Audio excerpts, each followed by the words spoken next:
was okay. See how this, hopefully this is at the other side, make sure this is working okay. That's it. Well, okay, hopefully I just don't get in the way. If I don't get in the way, it's a good thing. There we go.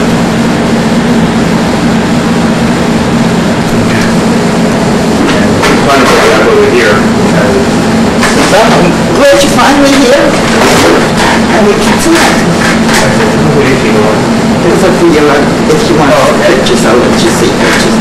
Now you knew I guess you knew, okay, you lived in Newark, right?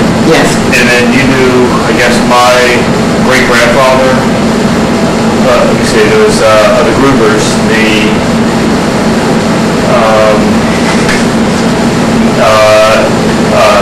I thought your great-grand... Zemmel. Well, there were two. I have this picture of a house where they lived, where your great-grandmother lived. Great-great? Nathan, Margaret. Yeah, Margaret. Her name wasn't Margaret. It was a Yiddish name, something. Miriam maybe. I always knew her as Mima, because she was my granddaughter. Yeah. And my grandmother would take me to visit her one week. And I told you about when she lived down on she had a farm and she had cows and you know all this, right? And she sold coal. She really was good. And she was the one who brought both grandmothers here. At first, my Grandma Katz settled in roots there because her husband's, he had a family that children that were as old as she was. Because what happened was, she was, they made marriages. They made a marriage with a man, and he was an epileptic, and Jewish people are wonderful about divorce, so they just annulled the marriage. But then she was a husband already, so she had to marry this man with children as old as she was. He was a shoemaker, but he didn't do a lot of making shoes. What was his name? I have the names down here.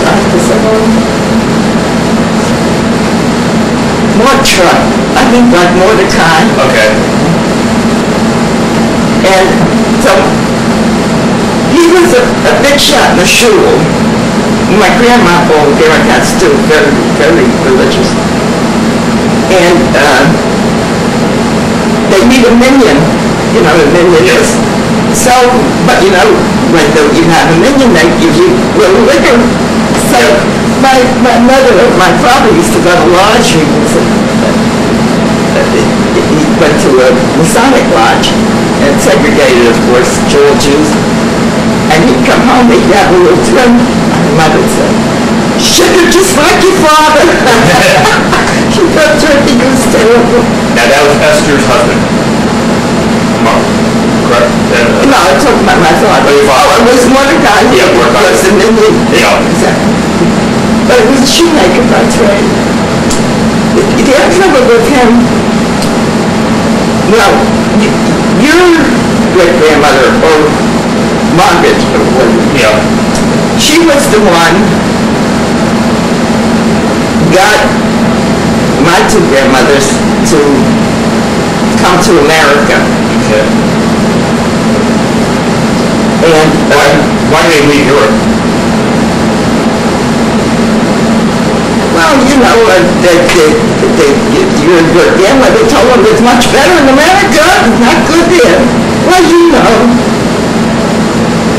the town they lived in was Frobisher, a few miles from Boston. I asked Grandma,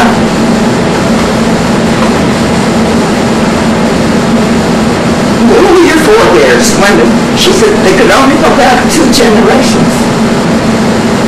She says, I don't know where they came from. But I know they settled here.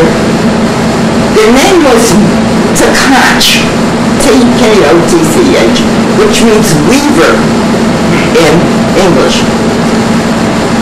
But she didn't know in weaver, she said they were fishermen, the way they made their living. There was a river, they fished, and then they sold the fish in the market. That's the way they made their living.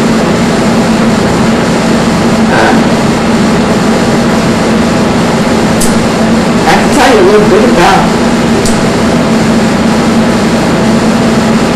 my mother and father are cousins. I should know, probably know, they're cousins. So my grandmas are sisters. Yeah. My grandmas are sisters. Their parents died in some kind of an epidemic. Then my parents told me that I don't know whether it was measles or diphtheria, that they died in an epidemic when they were 10 years old. So they became servant girls. They didn't have anybody to take care of them. They became servant girls for Polish people. And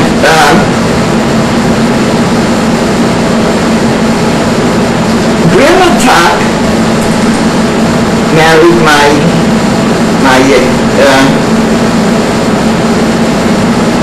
grandfather, Mendel. And that's so Sarah Gruber married Mendel Tuck. Yeah, well, she did. Okay. Yeah, Tuck, that's right. She married Mendel. Where did they get married? Did they get married in Europe? Or here? As far as I know, well, I don't know. Grandma Katz for sure got married in Europe. I guess Grandma Tuck must have been married in Europe, too. Okay.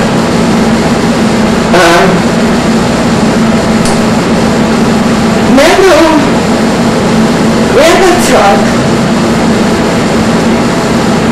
worked in a hat factory. Grandma Tuck, Sarah? Yeah. Went around peddling things and got enough money to buy a little store, which became a general store, and she did very well. She was a total mother. She was a very clever person, never learned to read and write. Grandma Katz taught herself to read and write, and I'll tell you, I try to figure out how. I know how. I used to see the forwards. The forwards would have an article in Yiddish, and it would translate one article. And that's how Grandma Katz learned English. Should be such a good I loved it. Okay. So, first Grandma Katz, when your great-grandmother told her to come here, so Grandpa Katz, his old brother, had these children who lived in Wilkes-Barre, Pennsylvania. When I was a kid, about 12 or so, my father, he still had a car. We hadn't gone bankrupt from the Depression. So we had a car. We went down to such time. Sweet. It was such a good nature.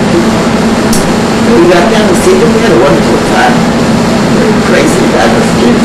We just spent the day, came back. It took about, those days took about 3-4 hours to get there. People we spent Jersey Shore for our vacations, and it would take forever to get home because we wouldn't have known that they didn't have the highway. So he had one wife before the other wife? So he was married to Esther, but also had another wife afterwards, or before? No, before. Before? You know what her name was? No, I had no idea. She was the mother of these, Molly, I know one of them, Molly. I don't remember the other's name. Joseph? One of Joseph and Anna and Millie? Or? Anna Millie, yes. I gotta say Molly, it was Millie. Millie, right. There was an Anna and a Joseph. I don't know the man. We would visit with these women there. And they were in Wilkes-Barre, Pennsylvania? No, when I visited them, they were in Philadelphia, okay. But they must have originally been